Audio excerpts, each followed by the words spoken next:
Thank you, guys. So let's start our first panel of the North Capital Forum, and with our three co-chairs. Blanca Treviño, as I said, founder and CEO of Softtek, an IT company for Mexico and the whole world. She will talk a little bit about that. Thank you, Blanca. Monica Lozano. Monica is board member of companies like Apple, Target, and Bank of America. Thank you, Monica, for being here. And McLellan, she is a former Deputy Prime Minister of Canada, but also she's a former 3 times Minister for Canada. Thank you, Anne, for being here. I promise you 2 questions, okay? If we have time, I'll have a third one. But let's start with the first question, and that will give you some time to express a little bit of the ideas. The first question is to all of you: why you get engaged with the North Capital Forum? Why you accept to be co-chairs of this? And why you travel to Mexico, Monica? Why you travel to Mexico to be here? So why to engage with the North Capital Forum? We're gonna start first with Blanca, Monica, and Anne, and then the second question is gonna be the other way around, okay? Blanca? You want me to be honest? The first reason is you invited me. You didn't give me any. You could say no. You could say no. No, but what is important is the way that, and you mentioned this during your introduction. I truly believe that it is important to have this kind of opportunities to share what we're doing to change the narrative. It was an easy sell. And I mean, from you, I think you might remember this, because it is true. There are so many things that we can do together, that we should do together, if we find those kind of things that we are so aligned, that we share so much, and the opportunities that are huge. I really didn't want and don't want to miss the chance to add certain value in making this happen, in creating more opportunities, because it's here. The potential is very clear. You mentioned the things that we're seeing because of China or Russia, and you know, and you asked me that before, and so I'm going to say this. When we launched the nearshore concept many years ago, it was precisely with that idea. We launched nearshore 20-something years ago, and it was because we understood how important the region is and how we could work together. So why I wanted to be involved? First, Enrique Perret invited me. That's first, and if you no alternative. But again, it's truly the reason. It's because I am absolutely convinced that we are in this amazing opportunities ahead of us, and if we don't align and change the narrative, this is not going to happen, and we're going to look back in 5 years and say, wow, we didn't take the chance. So very happy to be here. I'm very committed and absolutely convinced that this is something that could make sense. Blanca and her team really create the concept nearshoring. So if you're using that word in your vocabulary now, you need to give $1 every time you to the foundation. Okay, not to Blanca, to the foundation.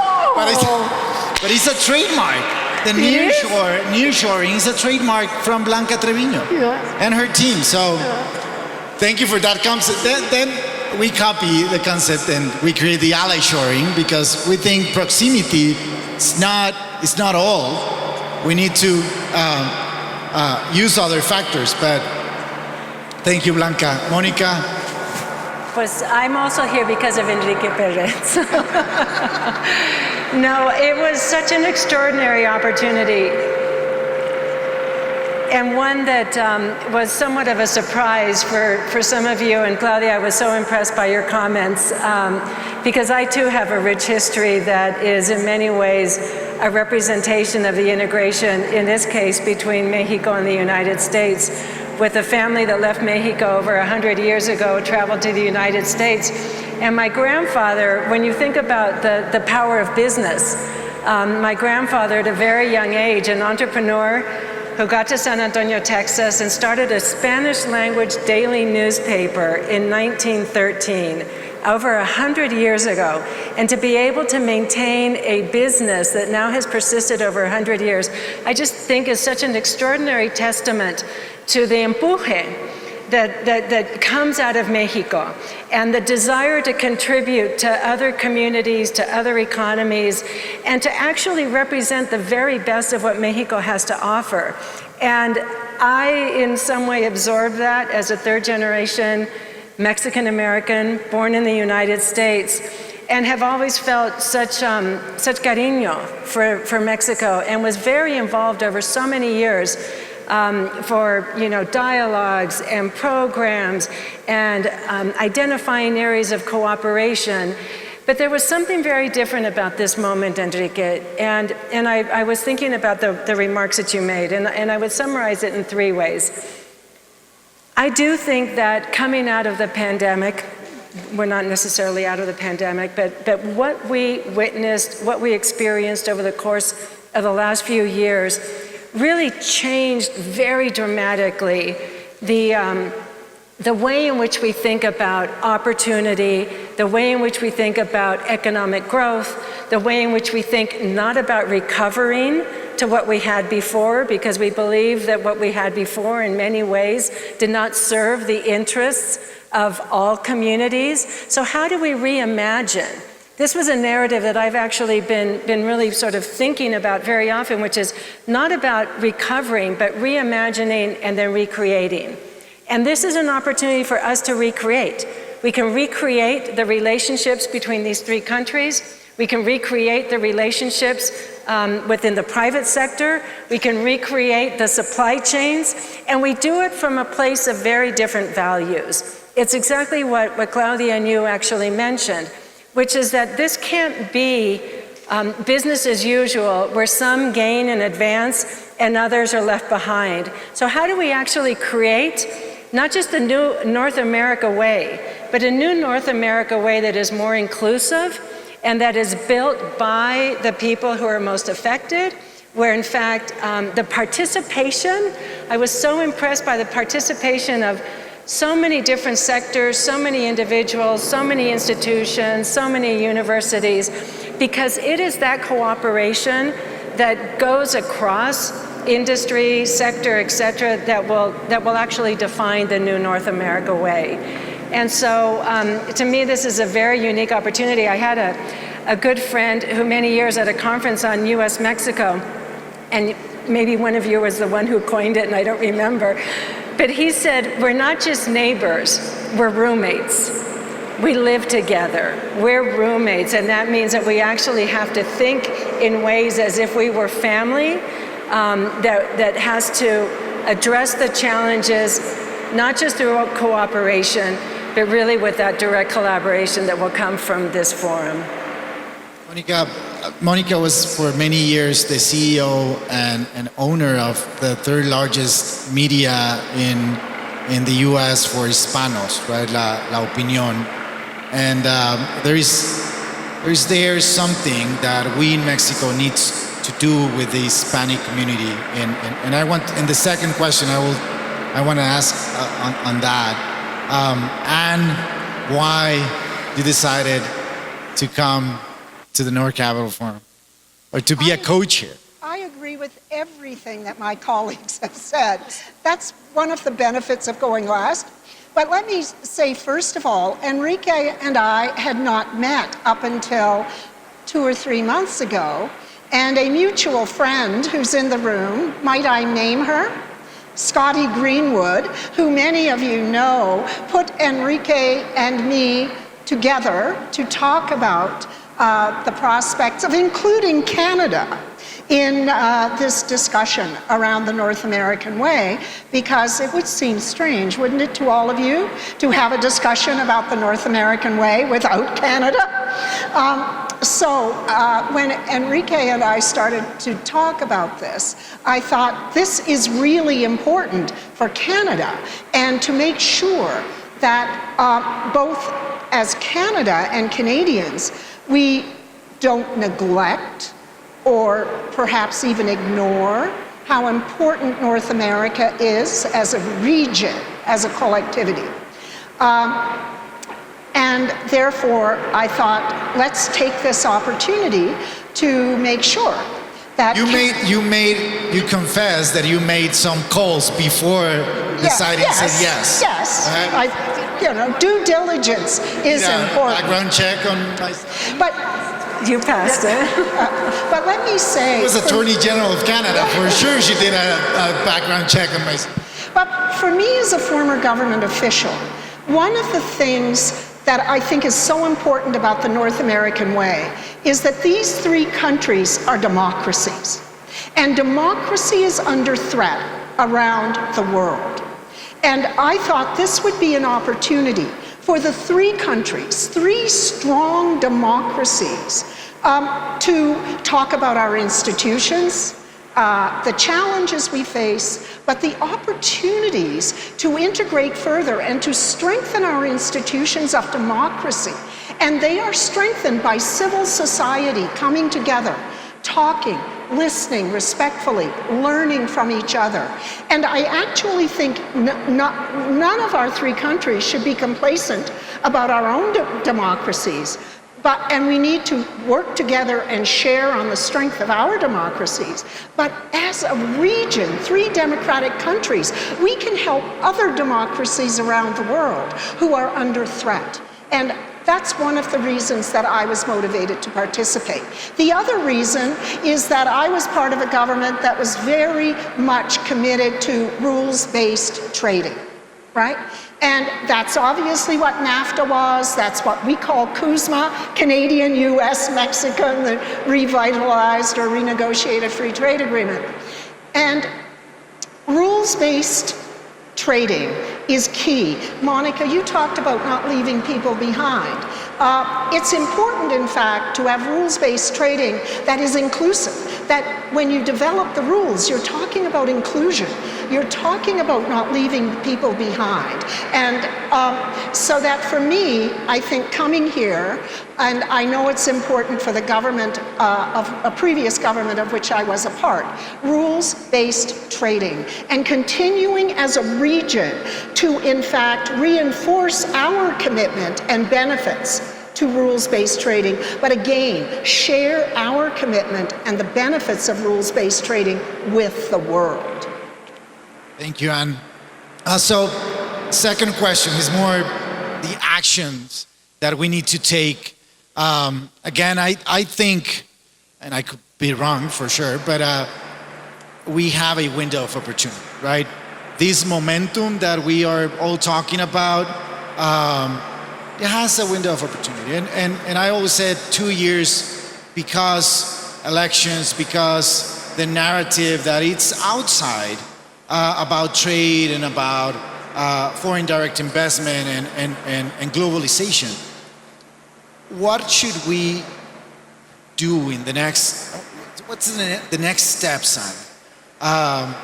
There are some decision makers here, there are think tanks, there are research centers, universities. What should we do? I am a firm believer that things happen largely because of tone at the top. Leadership, leaders. And quite honestly, and you mentioned it, Enrique, we and all of us, our leaders have been distracted by many difficult global issues. COVID, the war between Russia and Ukraine, the difficult relationship with China and what it might look like going forward. I believe our leaders have not put the focus on what a North American way might look like because they have been distracted with other global issues. So we have a leaders summit coming up under Secretary, and I think this North American forum can be so important in terms of helping come up with concrete ideas and provide momentum that can then lead into the Leaders Summit coming up in December. And I think there are many layers in my mind to how we make more concrete the North American way. And layers are about relationships. Leaders are one layer. You've already heard about the Business Council of Canada and the Consejo of Mexico meeting together just a few days ago in Montreal and choosing to work together in partnership and collaboration. Private sector is another concrete layer. Academics, students, thousands of Mexican and American students come to Canada every year to study. And Canadians go to America and Mexico. Another layer. And these layers build muscle and tissue. And they take time. There's not a snap your fingers, we have a North American way. It will take time to build. Our leaders must be committed to the enterprise and understand that the North American way as a region actually not only provides prosperity and well-being and inclusion, hopefully, to the peoples of the three countries, but we actually, if we get our act together, can help provide solutions globally to problems. So I see this event concretely providing momentum to our leaders, to the private sector, to civil society. And the one thing I will say in conclusion is if we leave civil society behind, there will not be a commitment to the North American way because civil society, will not see the benefits flowing from the North American way. Monica? Everything she said plus, I mean, that was just extraordinary. Thank you, Ann. And as you were talking, I thought, not only how important is it for there to be leadership at the top and to elevate the importance of this relationship, the North American way, because it does, and we all know in this room, it has been for decades opaqued and not considered necessarily as important as other bilateral or trilateral relations. So elevating the importance of this relationship, developing those relationships at the levels where you can actually take action is so important. Because as we know, progress moves at the speed of trust, and trust comes through those direct relationships. But I was also thinking about other things that perhaps we can consider new ways in which we can advance a better understanding.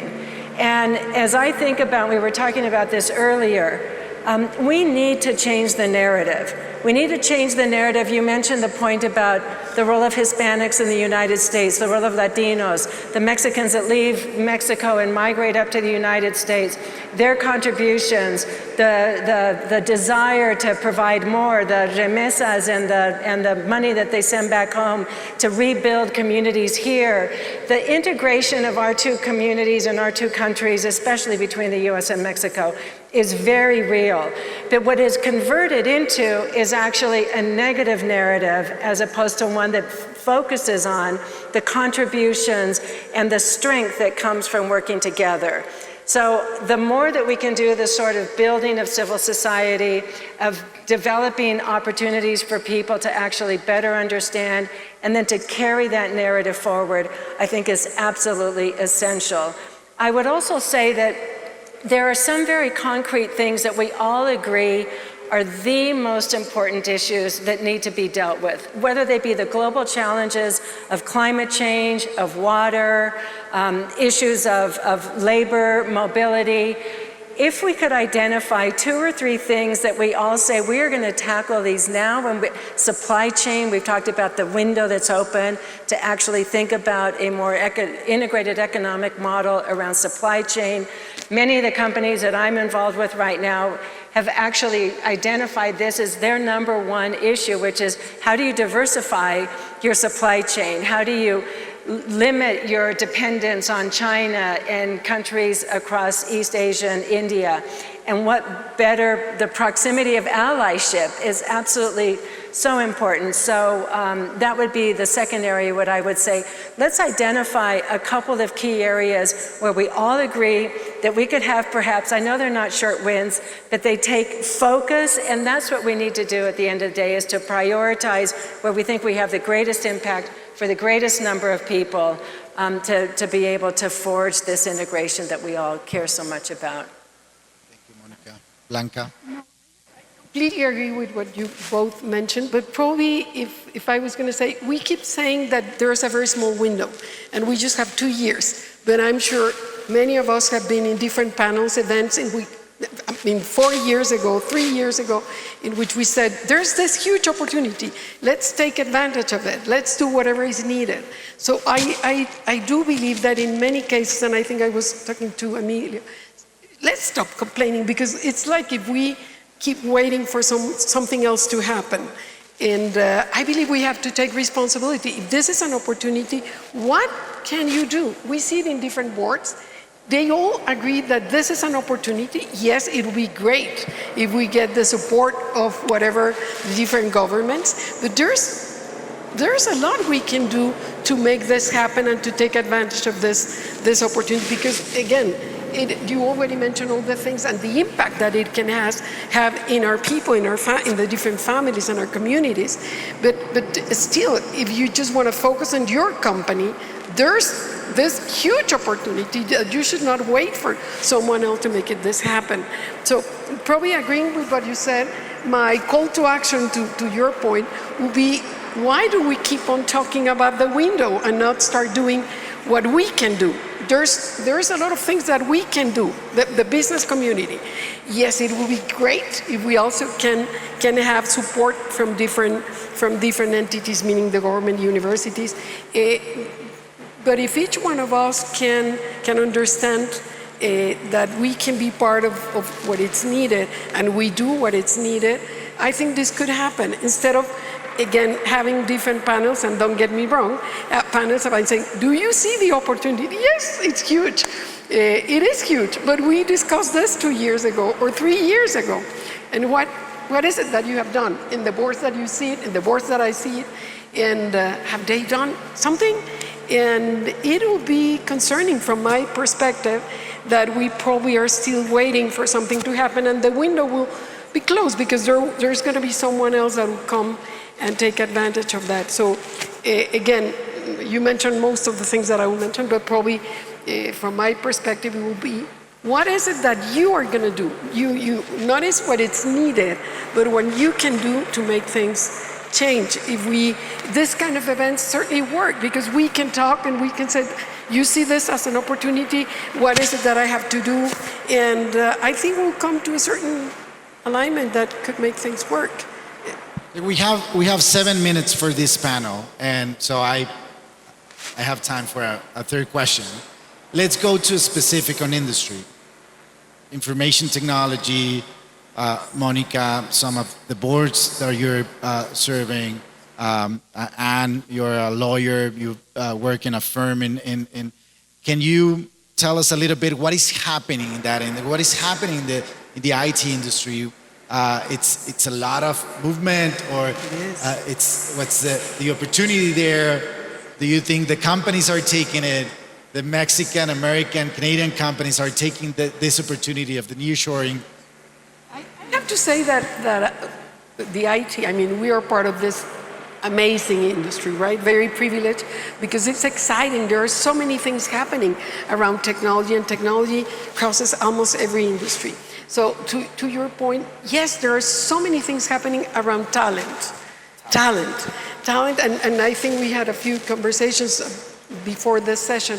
And when you think again about the region, and when you think about talent, and you have access to those, I mean, an amazing pool of talent, we have to understand how we can help each other. When you think about services, because again, we might talk about Apple, but when you think about services, you can leverage the talent that is everywhere. And again, everywhere.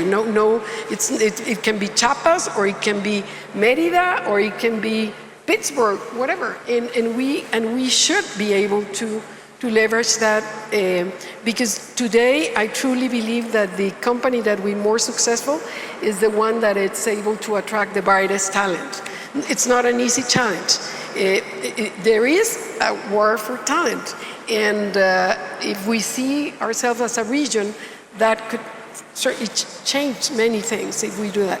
It is an exciting moment for technology, and technology is certainly making things completely different. for almost every industry. So yes, things are moving, and it's related to talent. Related with talent, and Monica, you mentioned labor mobility. Demographics for North America, the average age in the US is 39, according to the last census in 2020. Canada, I think, is 41. It's not a young population. Mexico is 29, according to the last census in 2020. It's not that young anymore, right? The demographic bonus that we talk a lot in Mexico, I mean, it's still there, but if we don't think as a region on this complementarity, right? And I have been talking about labor mobility with Roberto for years. Obviously touch migration, obviously touch the temporary worker programs that Canada and the US has with Mexico. Now Mexico announced a temporary worker programs with Guatemala, I believe, in LA 2 months ago. And so that's something that I think it's one of those things, Monica, that you mentioned, pick two, pick three. I think labor mobility, because talent, in the US, there are 11 million vacancies right now, right? And there is only 6.5 million people looking for jobs. So there's a gap of 5 million. Even though if the 6.5 are hired tomorrow, there's still a big gap there. So, Monica. Such an important point, Enrique, because when you asked about what are the major challenges that are facing companies, you think about inflation, economic uncertainty, geopolitical risk, the list goes on and on. But at the top of that is this question of talent. And so how do you think about actually developing the local talent that is prepared to work in a knowledge economy, in the creative economy, and at the same time recognizing that we have various sectors that also need to be brought along. And at least in the United States, one of the great pressures right now, which I think is absolutely appropriate, are wage pressures. Because of that scarcity of talent, we're actually seeing, the rise in wages, the rise in income, which is absolutely appropriate because you want an economy that works for all, and that is absolutely essential. I spent the last 5 years after my career in media working in higher education. And one of the most important things is really thinking about how do you build that pipeline where in fact the future workforce that is every day more Latino, more African American is actually equipped to compete in those positions. And while we're building that pipeline, which will take years, we should also be thinking about ways in which we can establish relationships with universities here in Mexico, with universities in Canada, that actually can develop not just educational exchanges, but you're actually upskilling. You're thinking, what are the precise needs of your workforce today, and educating to fill those very precise jobs. So I think there's enormous opportunity there, and one where we could actually develop greater collaboration, very focused, just like we're focused in the United States about what are the precise skills that are needed, and how do we actually create the educational pathway that will deliver you into those skills. And the private sector, business is right at the center of that conversation.